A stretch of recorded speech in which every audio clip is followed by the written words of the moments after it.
Chapter 5. In the summer of 1962, Papa was given permission to teach at Anhui University. He was accepted back into the academic fold as a man whose partial redemption had been achieved through 3.5 years of labor in a concentration camp. He was assigned 2 classes, one in English composition and another in reading English texts. He was not restored to the position he had held in Beijing as a professor.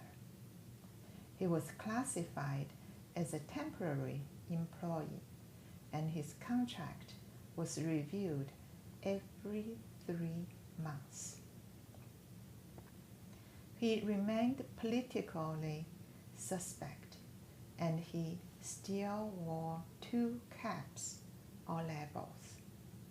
In the eyes of the state and the university, he was both ultra-rightist and an element under corrective education.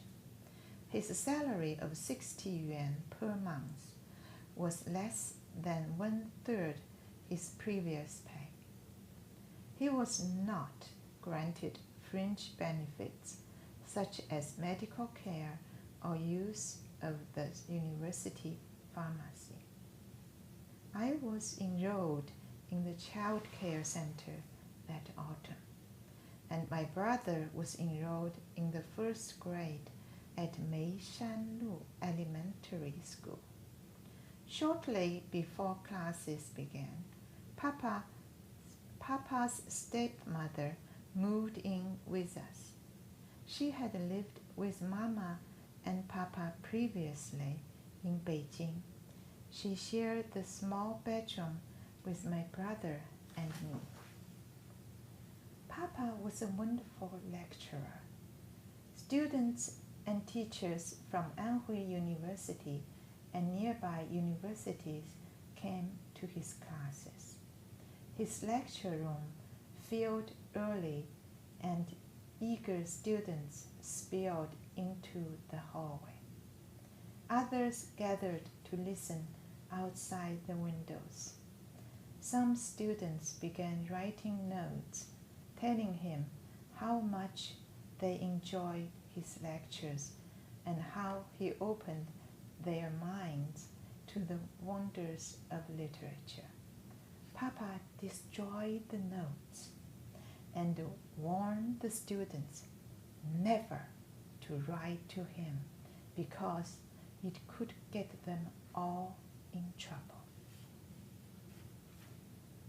Within a few weeks, as a result of the jealousy of other faculty, Papa's classes were restricted. Only faculty members and students from Anhui University were allowed to attend. A few junior faculty were ordered to monitor the political content of his presentations and to keep a detailed record of every word he said. Mama worried about Papa's popularity. She reminded him that a big tree catches the wind and that he should seek security in anonymity. Papa acknowledged that his passion for his work attracted the critical attention of faculty and administrators, and along with the attention came risk. He was skating on the thin ice, he said. Yet he believed that in time his detractors might accept the simple fact that his intention was to enlighten and inspire his students. He forgot that thin ice cracks and breaks with only a slight rise in the temperature. A young faculty member oversaw Papa's thought reform and instructed him in Communist Party doctrine. In turn, he received instruction in English literature from Papa. It was a strange situation for each of them. The young man composed book reviews and literary essays for Papa, and Papa wrote political essays and self-criticism for him. After 2 years of outstanding teaching, the party secretary notified Papa that his political status would be revised. His 2 caps, ultra-rightist and element under corrective education, were to be removed, and a political instructor would no longer be assigned to him.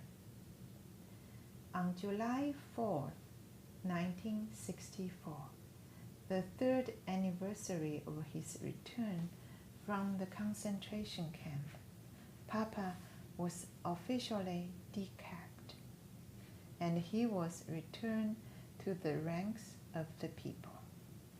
But this was not really true. Instead of becoming a citizen and faculty member in good standing, he was merely a decapped rightist and element under corrective education. He exchanged one derogatory label for another, and it was understood that caps were held in reserve by the people, meaning the authorities. They had the right to replace them whenever they wished. Papa was told that his changed status came with substantial financial compensation, and it meant that Mama was allowed to teach English to the non-English majors in the university. The job reassignment for Mama took effect immediately, but the announcement of the new salary was postponed until the last week of the year. Papa was notified that in recognition of his progress in thought reform and excellence in teaching, he was awarded a raise of 10 yuan per month. It was disappointing. We had hoped that we'd be eating better, yet Mama said we should be grateful for small blessings. 10 yuan, she reminded us, is better than nothing. It meant a few more eggs each month and a little more meat now and then. End of chapter 5. Chapter 6. The university campus was surrounded by a high wall. 4 gates provided access to the campus. Within the wall were several classrooms and administration buildings. Living quarters for the faculty, staff, and students. A clinic, stores for the university community, and a child care center. The center was a single-story concrete structure at the north end of the campus. Nearly 200 children attended the facility. They ranged from infants to 7-year-olds, the last age before children transferred to the elementary school outside the university wall, a 15-minute walk from the campus. Mama enrolled me there in the autumn of 1962, when I was 4. Children were separated by age in the center and assigned to one of 4 classrooms. Each classroom was tended by 2 teachers. In addition to the classrooms, there was a kitchen where a daily meal was prepared. The children were served food in the classrooms.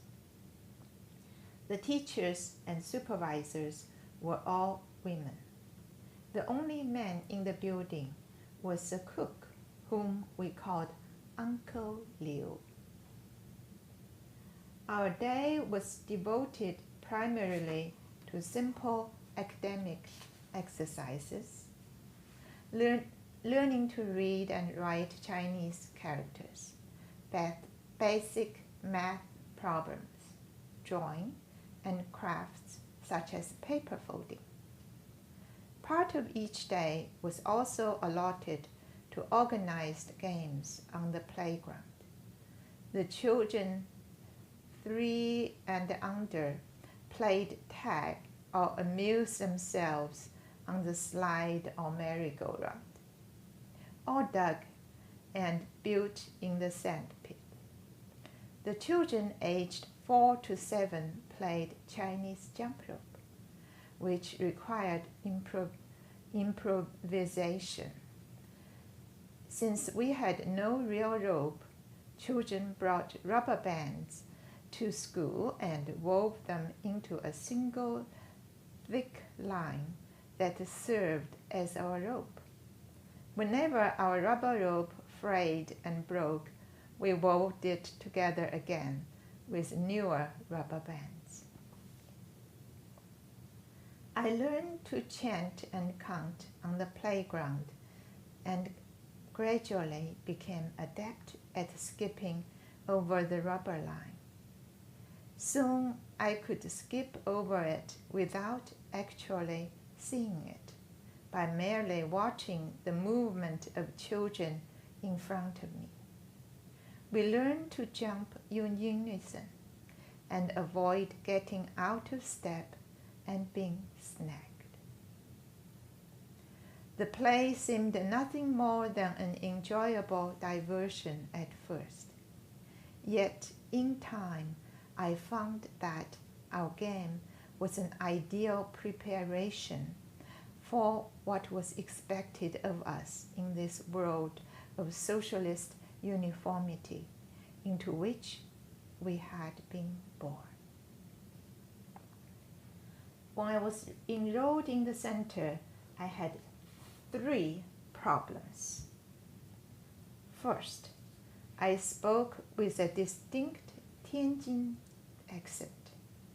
Students and teachers were sent into fits of laughter when I spoke. My second problem was equally distressing. I threw a ball, picked up my chopsticks, and wrote with my left hand. This was forbidden, as in almost every facet of life under communist rule, uniformity was required. Even in the hand, when used for activities, everyone was required to use the right hand. Being left-handed was considered a wrong choice and had to be corrected. The teachers spotted my deviance. At first, they removed the writing brush or chopsticks from my left hand and put them in my right hand.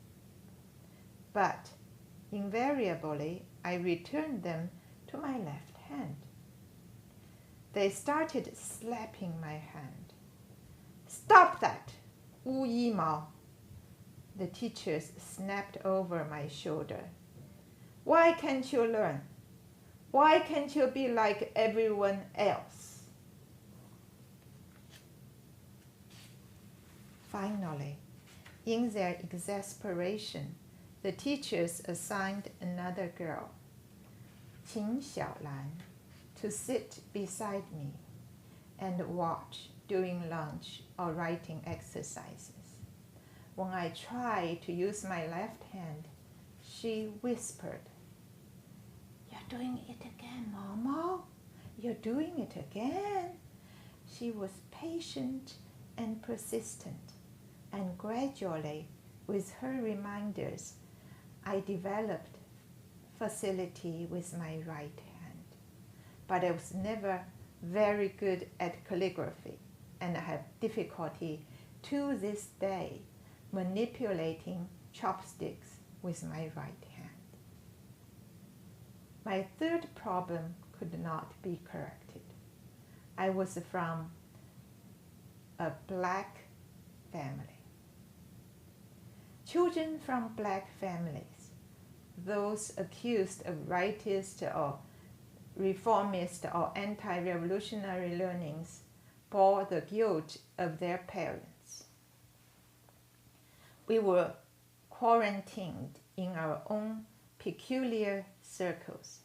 I did not become aware of my membership in this group until I first heard the words whispered by students at the center.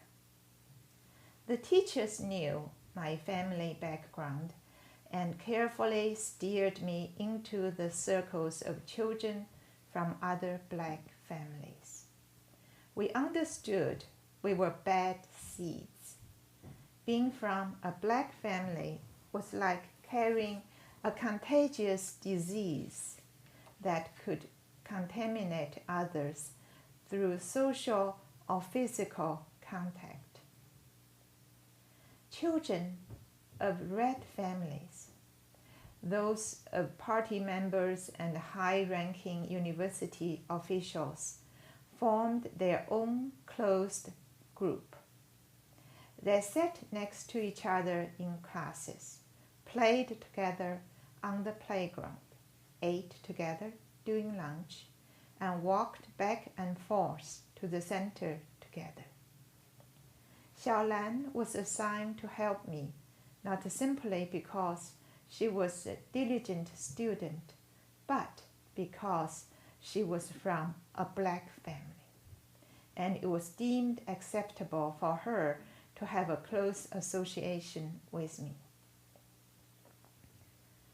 I slowly overcame my initial difficulties. I learned to use my right hand to write and to hold chopsticks, and I lost my accent. I knew my family was black, and there was nothing I could do about it. I accepted my new parents and my brother as my real family. When my new grandmother arrived from Beijing, I accepted her too. But I never forget my Tianjin family. I thought of my grandma often. In my dreams, for a long time, I was back on Happiness Land in Tianjin. End of chapter 6. Chapter 7. My second brother was born on July 2nd, 1963. Papa named him Yichun, meaning one village. His name was taken from a poem by the classical poet Lu Yu. In the poem, the one village signified renewed hope. The birth of another brother meant I was relegated to a less important position in the family. My father entertained a traditional Chinese conceit, valuing boys more than girls. His sons were his pride and joy. His daughter was just another child. He cared for me, but not as much as for my brothers. Papa devotedly helped my older brother with his homework and doted on my younger brother. I was never asked how I was doing in school or what had happened to me each day. I wasn't questioned about my playmates. It was expected that I should fill a role of secondary importance to my brothers, that I should watch over them, take care of them, do household chores, and serve them and my parents and grandmother. Mama taught me to sweep the floor and to wash and dry the dishes and to set the table. Papa taught me how to shop and bargain. My first solitary task was purchasing eggs and carrying them home. Papa handed me 1 yuan and sent me off to the nearby street market. On the way home, I watched where I walked to avoid tripping on paving stones. When I returned with unbroken eggs and a bit of change, Papa congratulated me and assigned me additional shopping duties. I collected the milk ration for each morning. At dawn, an elderly vendor riding a bicycle pulled up outside our apartment building and called out, "Milk! Pour your milk!" When I heard the milkman's cry, I rushed downstairs carrying a small pot. I put my pot on the ground, and he handed me 2 bottles of milk. The top of each bottle was covered with blue and white waxed paper. A rubber band held the paper in place. I removed the rubber band and slipped it over my wrist and pulled off the waxed paper. Under it was a small cardboard disc sealing the mouth of the bottle. The underside of the disc was coated with slick, rich cream. I removed the disc and licked it clean. I poured the milk into my pot, put the lid and paper back on the bottle, and returned them to the milkman. The rubber bands I kept to make jump ropes. Sometimes the old milkman asked me wryly, "Didn't you miss a drop, little girl?" I would stop and examine the bottle to make sure nothing more could be shaken from it, and he would laugh. I carried the full pot up a flight of stairs, never spilling a drop. I learned how to light the fire in our stove with kindling and coal in order to heat the milk. In the afternoons, after I'd finished sweeping and cleaning the pots and pans, I played outside. There was a shallow sandpit beside the sports field, and I built little cities and canals and my own miniature Great Wall in the sand. I met other girls from the neighborhood who came to the sandpit, and we played together.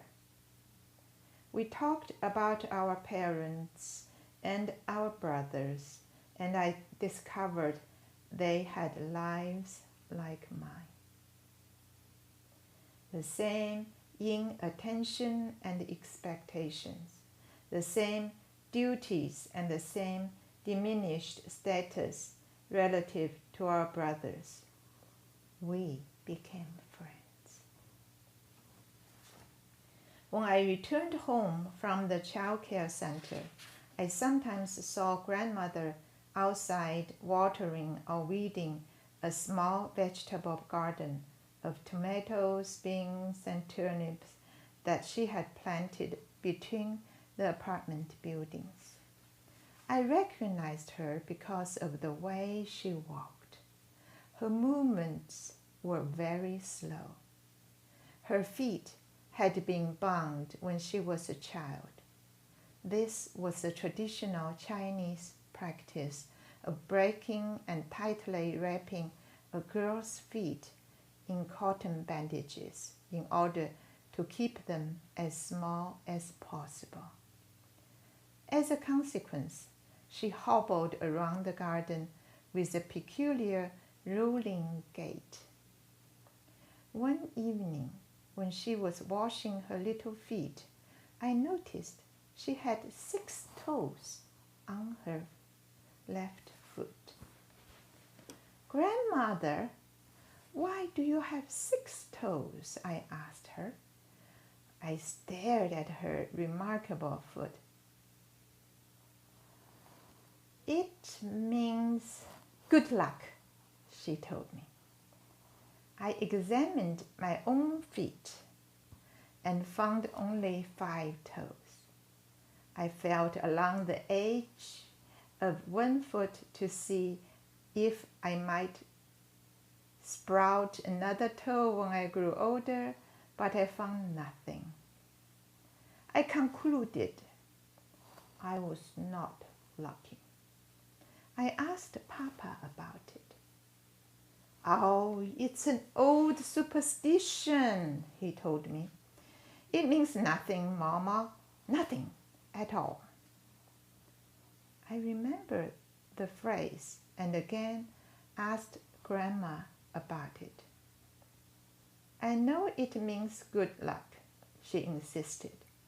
"I'm living with my son and his 2 sons. That is good luck, Mama. That is 6 toes good luck." I asked Xiaolan, and she said her mother had told her it did not mean good luck at all. "It means a cruel fate," she said. My Hefei grandmother was not at all like my Tianjin grandmother. When she came to our home, the famine was ending, but there was still a food shortage. Each morning, grandmother was given an egg, a rare treat in those times, because she had diabetes, and Papa said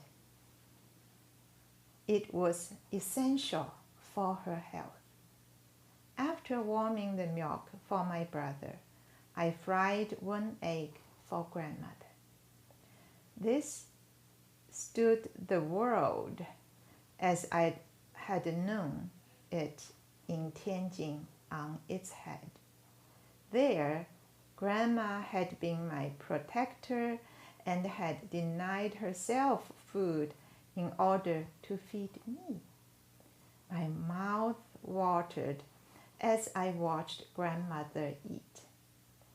One morning, when my parents were at work and my brothers and I were home with grandmother, I fixed her an egg and stood across from her at the table.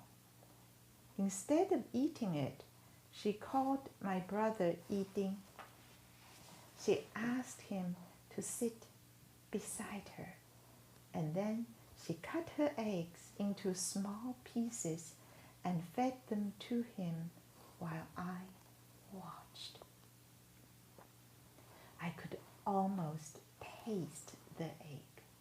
I had leaned forward to see better when suddenly grandmother stopped, looked at me sternly, and snapped, "Go to the other room.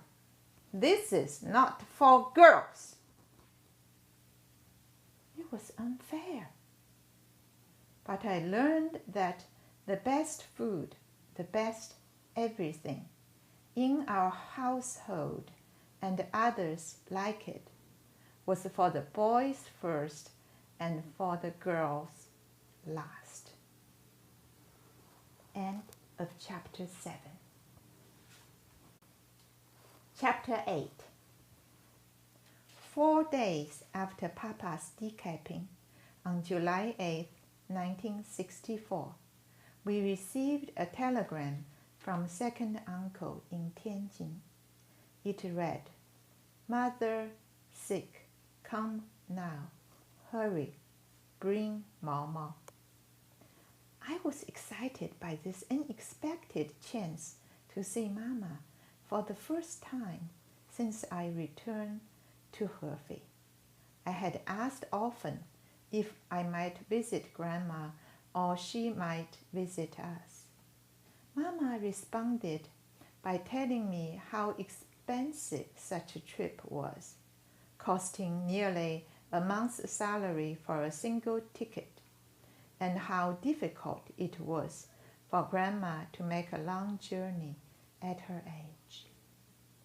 We had received letters each month from Grandma and second uncle. Sometimes Mama called me to her side when she read them and told me, "Grandma says she misses you, Mama." My heart skipped a beat when I heard that, and I replied, "Tell Grandma I miss her and tell her to eat all her peanuts." Mama packed a few items, and the next morning we boarded the train to Tianjin. I could not stop talking during the journey. I told Mama everything I planned to say to Grandma, the song I would sing to her, and the games we would play. Mama's thoughts were elsewhere, however, as she only nodded at my words. I stayed awake most of the night, looking out the window, watching the other passengers, talking to my doll, making plans for Tianjin. We arrived at the house on Happiness Lane the next morning. Second uncle somberly greeted us. I made my way to my old bedroom to look for Grandma. The bed was tidily made, and Grandma's clothes were stacked neatly in the old wardrobe. But there was no sign of Grandma. I glanced at myself in the ancient flaking mirror and smiled and spun around, the way I used to do. I recognized the sandalwood scent of the place and the creak of the plank floor when I crossed the room. I returned to Mama and the others, who were gathered in the foyer. Second uncle said that Grandma had been in great pain and was taken to the hospital. She had immediately gone into surgery. The doctor found she had liver cancer and it had spread, he said. She was bleeding internally, and the doctor said there was little he could do except try to alleviate her pain. After I heard that, I sent the telegram. Mama cried. At the hospital, second uncle said, Grandma asked for me and made him promise that Mama would bring me to see her. It was so sudden, my second aunt added.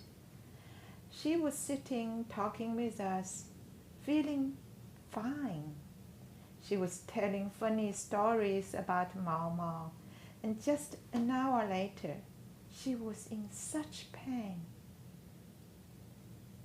A telegram had been sent to Mama's sister in faraway Changsha. Second uncle said, summoning her to Tianjin. But a return telegram said she was unable to travel because she was about to have a baby. I learned what had happened that day when my mother recounted for me years later. Grandma had aged much in 2 years. She was thin and pale. Her hair had turned white, and she was so feeble she could barely move. She was so heavily sedated, she had difficulty keeping her eyes open. "You are here," she whispered weakly when she recognized my mother.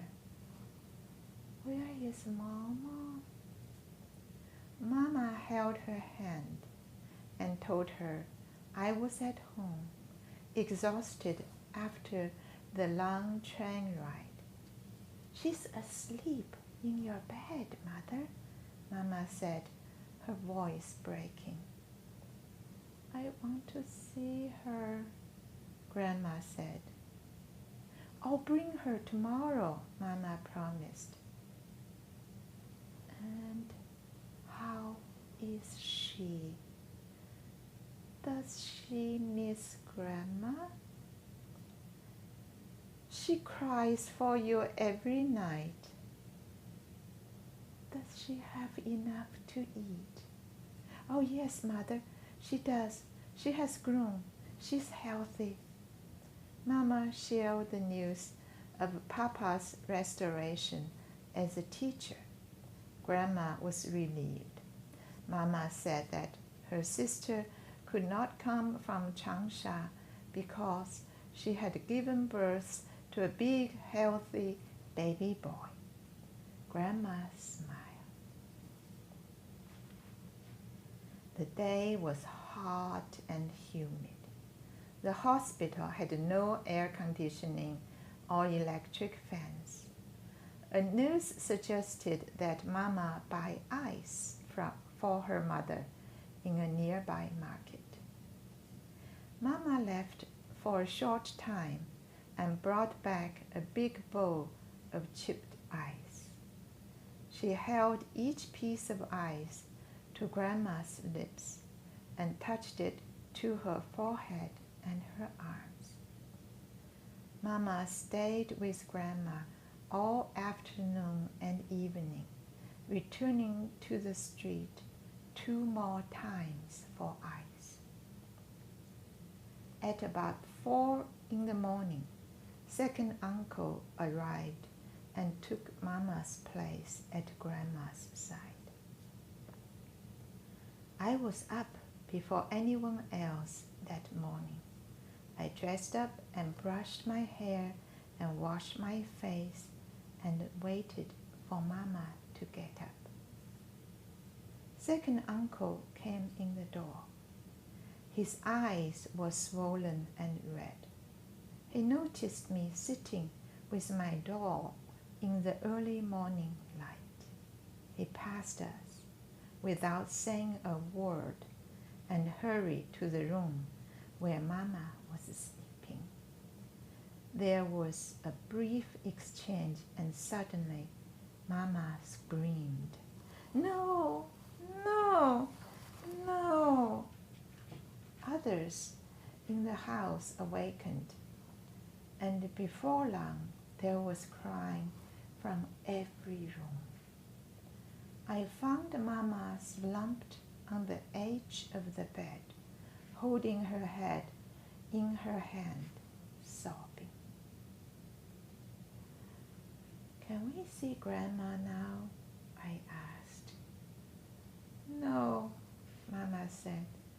"We can't. Grandma passed away." Grandma passed away this morning. I did not understand what pass away meant. Mama pulled me to her and held me tightly and sobbed. I did not know what death meant. I was unaware of its finality. I'd heard Papa say to Mama that he had returned from the dead when he came back from the concentration camp. I believed, therefore, that death was a temporary condition of separation. I cried with everyone else, but I hoped that soon there would be no more tears and I would see Grandma, that she would return from the hospital and hold me and play games with me. I waited for that day. Only slowly did I realize that I would never see her again. A memorial service was held. We learned that my auntie in Changsha had given birth to a girl. My uncles and aunts thought this might have disappointed Grandma, which is why Mama had told her it was a boy. But I knew she would have loved another granddaughter. I knew it in my heart. We returned to Hefei in late August. I resumed my chores in the household and was enrolled again in the child care center. Mama went back to work and grandmother cared for my younger brother. Papa taught his classes in the university. Yiding went to school. I soon came to believe I lived in a secure world, and that day followed day and season followed season without unusual disruption or disappointment. I thought if I did what I was asked of me and did it well, if I was a good and obedient daughter, that the world would be a good place, even without Grandma in it. End of chapter 8.